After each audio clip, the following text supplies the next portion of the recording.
I'm going to share a little bit of information and history of ninjutsu. Ninjutsu, like many other martial arts, was created from a need for it. In this case, villagers living in the mountains of Japan needed a set of survival skills from which ninjutsu was born. Most people have heard of the term ninja, but few people know that the term ninjutsu refers to the art itself, and that a ninja is a student of ninjutsu. Ninjutsu is mainly a form of martial arts that was designed to help a person hunt by means of stealth, and this is what ninja have become so famous for. Ninja are very well known for their amazing ability to kill, maim, and get around basically undetected. Ninja are also excellent at just about any form of espionage, including spying and escaping. For these reasons, many ninja were hired by criminal cartels to be assassins, therefore giving ninjutsu and ninja a bad reputation. Ninjutsu teaches many things, and if a student wishes to become a ninja master, he or she will be studying the art form for many years. Among the things one must learn when he or she takes up ninjutsu include geography, meteorology, espionage, and spying, escaping and concealment, military strategy, stealth and entering methods, horsemanship, disguise, chain weapons, explosives, hand-to-hand combat, spear and blade throwing, staff fighting, sword fighting, and most importantly, spiritual refinement. With so many different aspects of ninjutsu to learn and master, it is no surprise that ninjas spend many, many years focusing on each and every technique.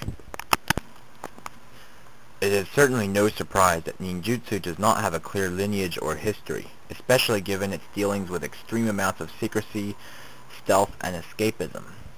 More than likely, the early founders of ninjutsu did not necessarily want many people knowing where this art came from, considering that they were trying to remain concealed and as unobtrusive as possible. It seems, however, that the theories and philosophy of ninjutsu originated in China and was inspired by the book Sun Tzu Bing Fa, also known as The Art of War, written by Sun Tzu. These strategies were possibly passed down to Japan through the Korean peninsula when early mountaineers needed to devise complex methods of survival. As time went on, however, ninjutsu became more popular of an art, and many schools were set up in its name in order to teach ninjutsu and pass on this extremely rare and unique knowledge. During the early stages of ninjutsu, ninja studied alongside samurai warriors, and together they developed two very different but yet similar standards for their respective martial arts. In ninjutsu, these became known as the 18 disciplines and formed a standard to which all ninjutsu schools should adhere. Another important figurehead in the development of ninjutsu was a man by the name of Sōke Hatsumi. Sōke Hatsumi is the head of the Bujinkan dojo and is one of the few original Bujinkan teachers left. However, Sōke Hatsumi was required to modernize traditional ninjutsu to suit the changing and developing needs of the Japanese people.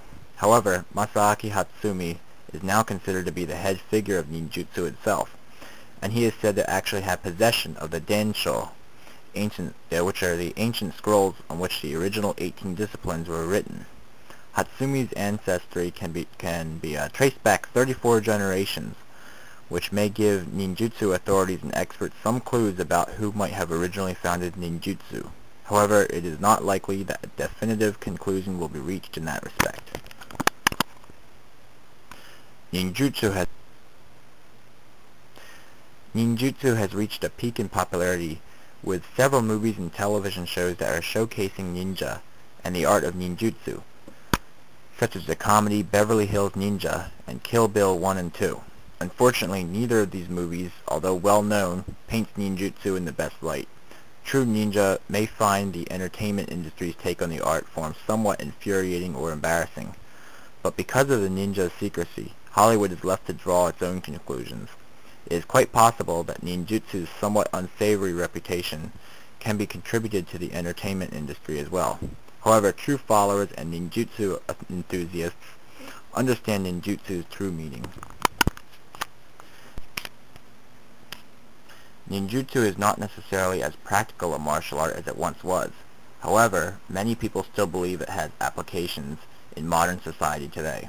Some people also believe that the only true way to study ninjutsu is to study under a ninja master who is schooled by a ninja master and so on. Either way, ninjutsu has taken its place among history and society and will not soon be forgotten.